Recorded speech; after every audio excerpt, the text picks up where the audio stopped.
తెలంగాణ సంస్కృతి సంప్రదాయాలకు నిలువుటద్దం బతుకమ్మ సంబురాలకు రాష్ట్రం ముస్తాబైంది. ఇవాల్టి నుంచి అక్టోబర్ 8 వరకు జరిగే బతుకమ్మకు సర్కార్ అన్ని ఏర్పాట్లు చేసింది. మరోవైపు జాగృతి ఆధ్వర్యంలో రాష్ట్ర వ్యాప్తంగా 1100 చోట్ల బతుకమ్మ ఉత్సవాలు జరగనున్నాయి.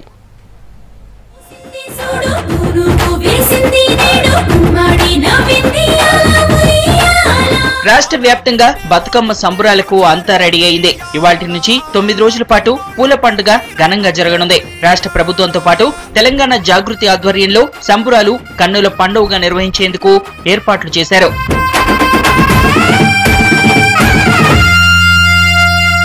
బతుకమ్మ పండుగ సందర్భంగా రాష్ట్ర ప్రజలకు శుభాకాంక్షలు తెలిపారు సీఎం కేసీఆర్. మహిళలు అత్యంత సంతోషకర వాతావరణంలో పండుగను జరుపుకోవాలన్నారు. భారీ వర్షాలతో చెరువులు కుంటలు నిండడంతో వాటిని పూలతో నింపి తెలంగాణ అధికార పండుగను నిర్వహించాలని పిలుపునిచ్చారు సీఎం.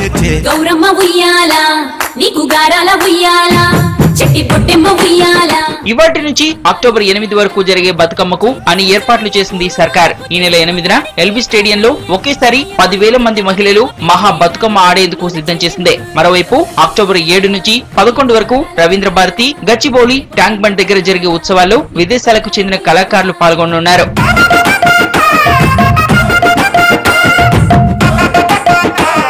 మరోవైపు జాగృతి ఆధ్వర్యంలో రాష్ట్ర వ్యాప్తంగా 1100 చోట్ల బతుకమ్మ ఉత్సవాలు జరగనున్నాయి. అయితే ఈసారి విదేశాల్లో కూడా బతుకమ్మ నిర్వహిస్తుండటంతో అక్కడికి వెళ్లింది జాగృతి అధ్యక్షురాలు కవిత.